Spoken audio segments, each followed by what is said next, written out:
Hello, everybody. So happy to be here. Good introduction. In an unpredictable world with uncertainty in our daily lives, what is it that we can control? We can control what we think and how we behave.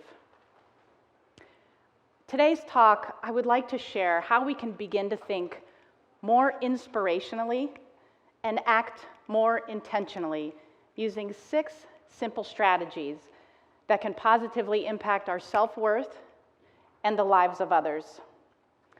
My inspiration for this talk came from years of the privilege of working with college students, which I still do, and helping them move through uncertainty and maybe uncharted waters regarding their college major or their career path or the untimely death of a peer or their parent.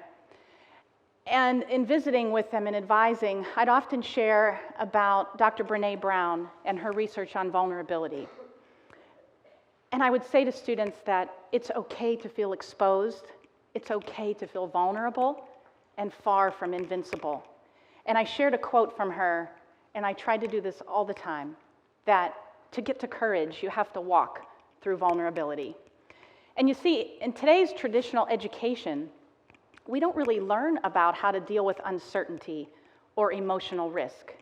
So today, I want to break this down into simple and manageable ways that we can improve our life, that we can hit this proverbial reset button, make our life better, improve the lives of others, and focus on what we can control. So let's get started. Number 1. Let's rethink our self-talk, that inner voice, our inner critic. Are we nice to ourselves when we look in the mirror? How do we feel about ourselves? We are wired toward perfectionism as human beings, to be perfect, to compare ourselves with that benchmark of perfection, and that is destructive. What we want to do with our self-talk and our inner voice is be constructive, productive, and positive in our thinking, but we have to stop ourselves and check ourselves and try to do that the best we can by reflecting and rethinking about our self-talk.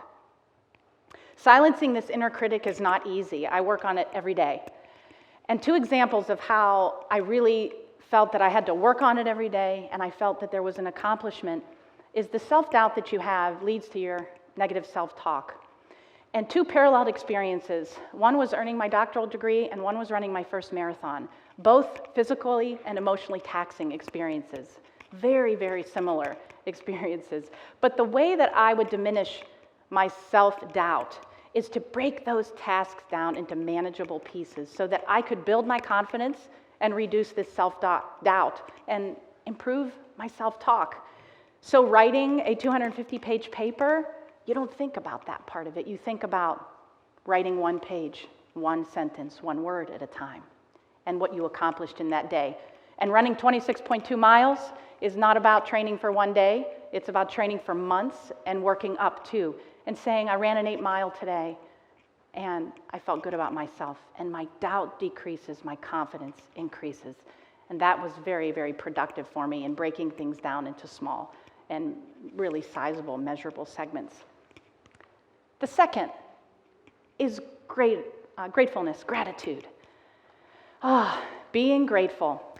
Brother David Steindl-Rast did a TED Talk, and he spoke about the tide that binds us all, which is happiness. We all strive to be happy. And most people who are happy are grateful. It's very easy to be grateful when we're happy. But he talks about how grateful people are the happiest people on the planet. And that being grateful for each moment. I'm grateful for this moment right now. We have butterflies and we're anxious, but I'm grateful to be here, to have the ability, and Kent State to give us this opportunity. But being grateful in those moments and taking the opportunities.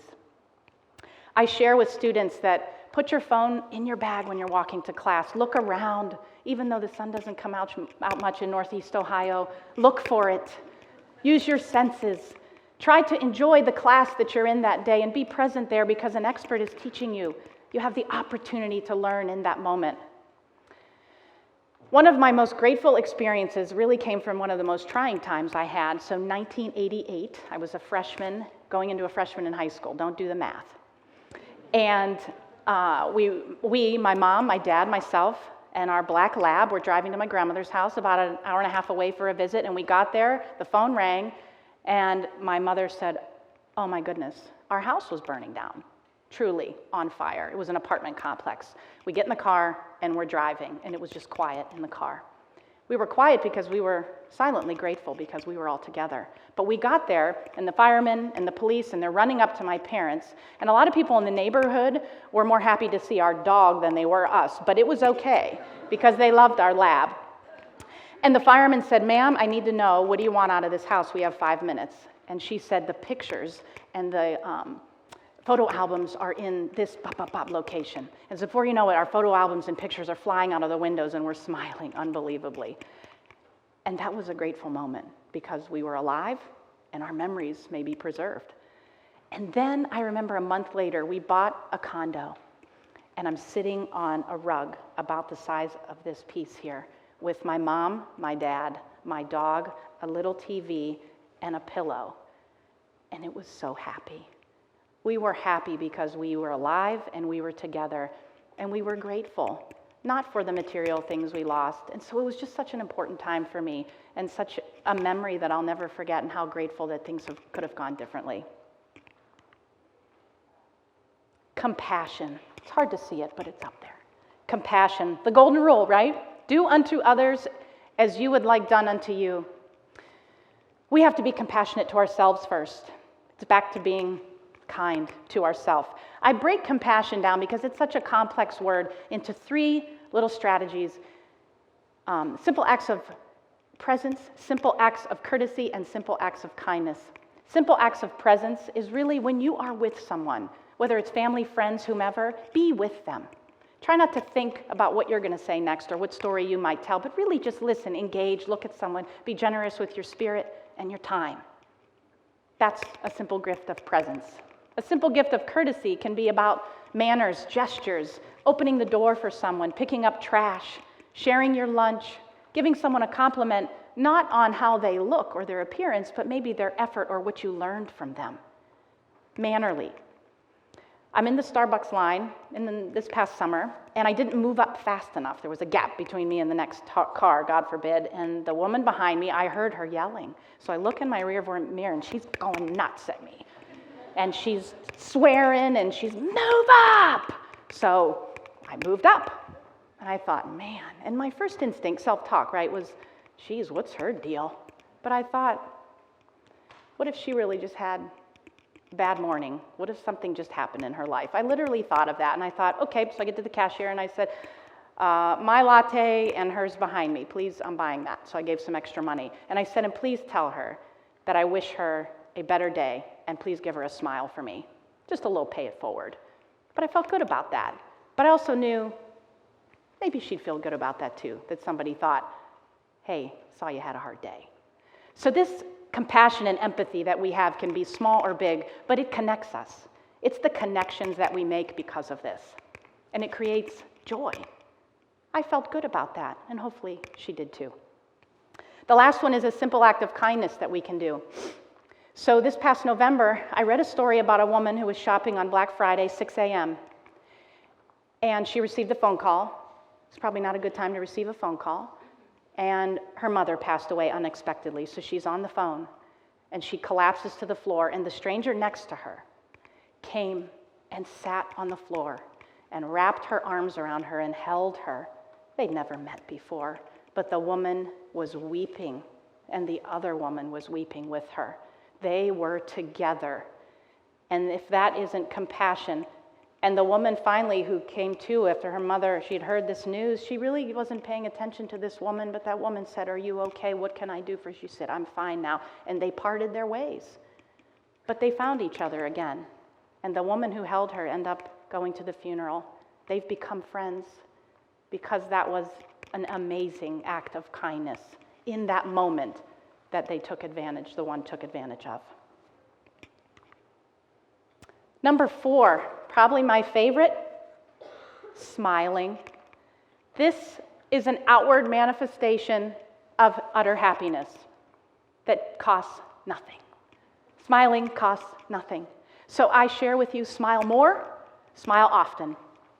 The acronym I use for SMILE, and if somebody else made it up, it's not fair because I did. I made this up.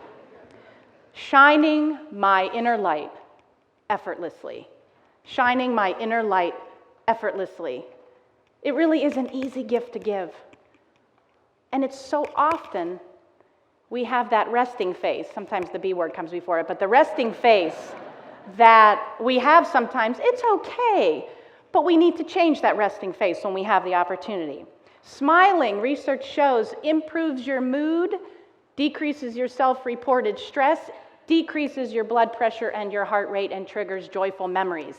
This is scientific. It's very, very powerful. I did a lot of smiling backstage. I tell a very personal story here about smiling. So my family and I, in the summer, we wanted to go get ice cream. So we go to the local rural Dairy Queen. And so my family's walking in the door. My family, 2 moms and 2 little girls that are 5 and 2. That's my family. So we walk in, and there's 3 families sitting there, an elderly couple, a mom and dad with the kids, and then a mom with her son. And I felt this wet blanket come over me when we walked in there. Everybody stopped eating. You saw the pointing. It was like, I could get angry in that moment. I could feel bitter. But I thought, I wanted to get ice cream with my family. I'm going to feel happy right now. And you know what? I'm going to smile, because what if this is the first time that any of these individuals has seen a family like ours? I don't want them to have a bad feeling in their heart. That all went through my head quickly, and I smiled. I smiled at all of them. And then I focused on my family. And so we're sitting there eating our ice cream, and the elderly woman says, I have 17 grandchildren. They're all about that age. I said, oh my goodness. I said, no wonder you're out by yourself. And then the lady behind us with the 2 kids says, is your daughter doing this right now? Like, I'm going through this, and is she throwing food and hitting you? And so we talked a little bit. And then the woman next to me with her son, she's kind of just sitting there, her teenage son, and she looked over and she goes, you have a beautiful family. I said, thank you. I don't know that that exchange or those connections would have happened if I didn't put that smile on my face. And I was so proud, and I tell that story often, and it makes me smile now, because I hope that maybe they would pay it forward or have just the inkling to think, family's a family. The 5th, befriend. Another simple but challenging concept. Friend is a noun. Friend is a companion. Friend is a confidant. Friend is a playmate, workmate, soulmate, classmate. Befriending is a verb, which is the act of being a friend. Acting like a friend to someone by providing support, by caring, by asking questions. See, we live in an isolated society that is interrupted by technology. We all know this. So the connections aren't happening as much. We don't ask people questions about their story. We don't sit next to people we don't know and say, tell me about yourself. We never know who we're going to meet. Just saying, tell me about yourself. Where are you from? Befriend someone. They may not be your lifelong friend, but they could be. And you may learn a new passion. You may love a new food. You may go to a place you've never visited before because you befriended someone. So I'm sitting in an airplane about a month ago, returning from a conference, and a 90-year-old woman, I only know she was 90 because she told me later. I just assumed she was about there. Well, she had a broken hip, and I had to get into the seat that was the window seat, and she was on the end. And so I literally did some acrobatics to get into the seat, and she was very appreciative, and I could just see her wanting to engage. So we're talking. And I wasn't under an assumption she went to college, but I asked her, I said, did you happen to go to college? She said, I did, 70 years ago. And I said, I think that's amazing. And I said, did you know anybody? She said, no, I didn't know anybody. I was the first person in my family to go to college. I knew no one. She said, but I got to know people because I asked a few of my friends if I could go to church with them. I asked one if I could go to a synagogue with her. And then I asked a few if I could eat with them or maybe go home on a weekend for a meal. These friends are my friends for life. My friends live all over the world. She went to college in Ohio. That's wise. That's wisdom. That's befriending 70 years ago. It was really beautiful. And lastly, being well.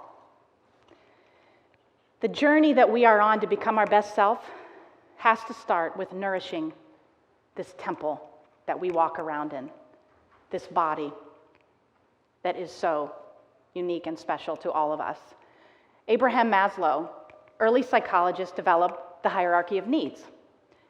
Most of us have heard of that. And at the base of the pyramid are the physiological needs: food, water, I think sex is in there, sleep, breathing. But I broke this down to just food, sleeping, and water. Of course, we understand we need 7 to 8 hours of sleep to hormonally balance.